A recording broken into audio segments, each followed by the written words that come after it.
വിശദമായ വാർത്തയിലേക്ക്. സംസ്ഥാന സർക്കാരിന്റെ സിനിമാ നയരൂപീകരണ കരട് പുറത്ത്. സിനിമാ സെറ്റുകളിൽ സ്ത്രീകളും ലിംഗന്യൂനപക്ഷങ്ങളും നേരിടുന്ന വെല്ലുവിളികൾ പരിഹരിക്കണമെന്നും വിവേചനം, ലൈംഗികാതിക്രമം, അധികാര ദുർവിനിയോഗം എന്നിവ നിരോധിക്കണമെന്നും നയരൂപീകരണ കരടിലുണ്ട്.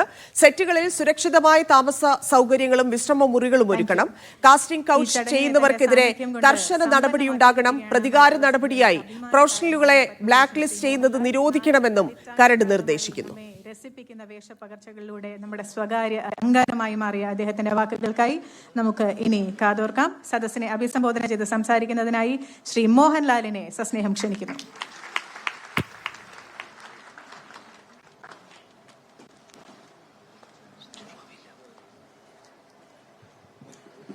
ബഹുമാനപ്പെട്ട മുഖ്യമന്ത്രി ശ്രീ പിണറായി വിജയൻ സാർ, സാംസ്കാരിക വകുപ്പ് മന്ത്രി ശ്രീ സജി ചെറിയാൻ, വിദ്യാഭ്യാസ വകുപ്പ് മന്ത്രി ശിവൻകുട്ടി സാർ, ആരോഗ്യ വകുപ്പ് മന്ത്രി വീണ ജോർജ്, വേദിയിലും സദസ്സിലുമുള്ള മറ്റ് വിശിഷ്ട വ്യക്തികൾ, എൻ്റെ പ്രിയപ്പെട്ട സഹപ്രവർത്തകർ, നിങ്ങളെല്ലാം ഭാഗമായി ഈ ചടങ്ങിൽ പങ്കെടുക്കാൻ കഴിഞ്ഞതിലും ഈ വേദിയിൽ നിന്ന് എല്ലാവരുമായി സംസാരിക്കുവാൻ അവസരം ലഭിച്ചതിലും ഞാൻ അതിയായി സന്തോഷിക്കുന്നു.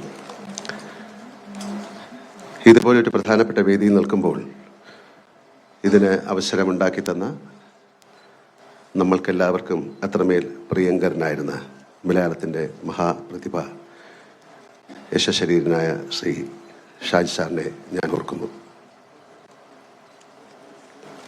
അദ്ദേഹത്തിൻ്റെ അറിവും ഉൾക്കാഴ്ചയും സംസ്ഥാന ചലച്ചിത്ര നയത്തിൽ പ്രതിഫലിക്കുമെന്നും കേരള സംസ്ഥാന ചലച്ചിത്ര നയം മറ്റ് സംസ്ഥാന ചലച്ചിത്ര നയങ്ങളിൽ നിന്നും വ്യത്യസ്തമാകുമെന്നും ഞാൻ വിശ്വസിക്കുന്നു. മലയാള സിനിമ നമ്മുടെ സമൂഹത്തിൻ്റെ പ്രതിഫലനമാണ്. കേരള സംസ്കാരം, സാഹിത്യം, മലയാളിയുടെ സ്വപ്നങ്ങൾ എന്നിവ ലോകത്തിന് മുന്നിൽ അവതരിപ്പിക്കാനുള്ള കലകളുടെ കല എന്ന് വിശേഷിപ്പിക്കാവുന്ന മാധ്യമമാണത്. ചലച്ചിത്ര മേഖല അഭിനേതാക്കൾ, സാങ്കേതിക പ്രവർത്തകർ, എഴുത്തുകാർ, നിർമ്മാതാക്കൾ, വിതരണക്കാർ, തിയേറ്റർ ഉടമകൾ എന്നിവർ ചടങ്ങിൽ സിനിമാ നയരൂപീകരണ ചടങ്ങിൽ മോഹൻലാൽ സംസാരിക്കുകയാണ്. വിജിൻ വായന്തോട് ചേരുന്നുണ്ട്. വിജിൻ, എന്തൊക്കെയാണ് നിർദ്ദേശങ്ങൾ? കരടിൽ എന്താണ്?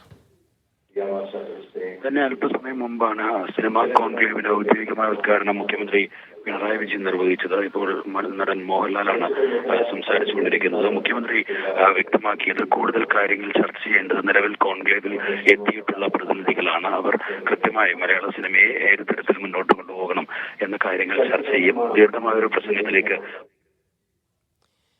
സിനിമാ നയരൂപീകരണത്തിന്റെ കരട് അവതരണമാണ്. അവിടെ പല നിർദ്ദേശങ്ങളും വന്നിട്ടുണ്ട്. നേരത്തെ തന്നെ സിനിമാ പ്രവർത്തകർ ആവശ്യപ്പെടുന്ന പല നിർദ്ദേശങ്ങളും ഈ സിനിമാ നയത്തിലേക്ക് ഉൾക്കൊള്ളിക്കാനുള്ള ശ്രമമാണ് നടത്തുന്നത്. പ്രത്യേകിച്ച് കാസ്റ്റിംഗ് കൗച്ച്, ഒപ്പം തന്നെ സാംസ്കാരിക വകുപ്പ് മന്ത്രി ശ്രീ സജി ചെറിയാൻ അവർക്കും എൻ്റെ ഹാർദവമായ അഭിനന്ദനം അറിയിച്ചുകൊള്ളുന്നു. മലയാള സിനിമയ്ക്ക് സർക്കാരിൻ്റെ ഭാഗത്തു നിന്ന് എല്ലാ കാലത്തും നല്ല സഹകരണം തന്നെയാണ് ഉണ്ടായിട്ടുള്ളത്. ഇപ്പോൾ വ്യവസായത്തെ മികച്ചതാക്കാൻ വേണ്ടി സംഘടിപ്പിക്കുന്ന ഈ കോൺക്ലേവും അതിലേക്ക് എത്തിച്ച പല ഘട്ടങ്ങളിലായുള്ള ചർച്ചകളുമൊക്കെ തന്നെ ഈ തൊഴിൽ മേഖലയോട് സർക്കാർ പുലർത്തുന്ന ഗൗരവകരമായ പരിഗണന വ്യക്തമാക്കുന്നതാണ്. മലയാള സിനിമയുടെ പ്രതിനിധി എന്ന നിലയ്ക്ക് ഈ വ്യവസായത്തിലൂടെ വളർന്ന് ഇതിൻ്റെ ഭാഗമായി നിൽക്കുന്ന എന്നെ സംബന്ധിച്ചിടത്തോളം കാലത്തിൻ്റെ മാറ്റങ്ങൾക്കനുസരിച്ചുള്ള പരിഷ്കാരങ്ങളുടെയും നവീകരണങ്ങളുടെയും കാര്യത്തിൽ ചില പരിമിതികൾ ഉണ്ടാവാം. അവ കൂട്ടായ ചർച്ചകളിലൂടെ തിരുത്താനും പരിഹരിക്കാനാവുമെന്നാണ് എൻ്റെ ഉത്തമ വിശ്വാസം. വിദ്യാഭ്യാസം, ആരോഗ്യം, സാമൂഹ്യ നീതി എന്നീ മേഖലകളിലെല്ലാം കേരളം മറ്റ് സംസ്ഥാനത്തേക്കാൾ മുന്നിലാണ്. സംസ്ഥാന ചലച്ചിത്ര നയ രൂപീകരണത്തിലൂടെ കൾച്ചറൽ ഗവേണൻസിലും കേരളം മറ്റ് സംസ്ഥാനങ്ങൾക്ക് മാതൃകയാകും എന്ന് ഞാൻ പ്രതീക്ഷിക്കുന്നു. ചലച്ചിത്ര നയരൂപീകരണ പ്രക്രിയയുടെ ഭാഗമായി ഇന്നിവിടെ ആരംഭിക്കുന്ന നാഷണൽ കോൺക്ലേവ് ഫലപ്രദമായ ചർച്ചകൾക്ക് വഴിയൊരുക്കുമെന്നും ക്രിയാത്മകവും കേരളത്തിൻ്റെ സാംസ്കാരിക തനിമ പ്രതിഫലിക്കുന്നതുമായ ഒരു ചലച്ചിത്ര നയ രൂപീകരണത്തിന് ഈ കോൺക്ലേവ് സഹായകരമാകുമെന്നും പ്രതീക്ഷിക്കുന്നു. നല്ല സിനിമ, നല്ല നാളെ ജനാധിപത്യത്തിലൂന്നി പങ്കാളിത്തത്തോടെ രൂപീകരിക്കുന്ന കേരള ചലച്ചിത്ര നയ രൂപീകരണ കോൺക്ലേവിന് എൻ്റെ എല്ലാ ആശംസകളും നേരുന്നതിനോടൊപ്പം ഈ സംരംഭത്തിന് മുൻകൈയെടുത്ത കേരള സർക്കാരിനോടും എൻ്റെ നന്ദി ഒരിക്കൽ കൂടി അറിയിച്ചുകൊണ്ട് നിർത്തട്ടെ. എല്ലാവർക്കും നല്ലൊരു ദിവസം നേരുന്നു. ജയ് ഹിന്ദ്.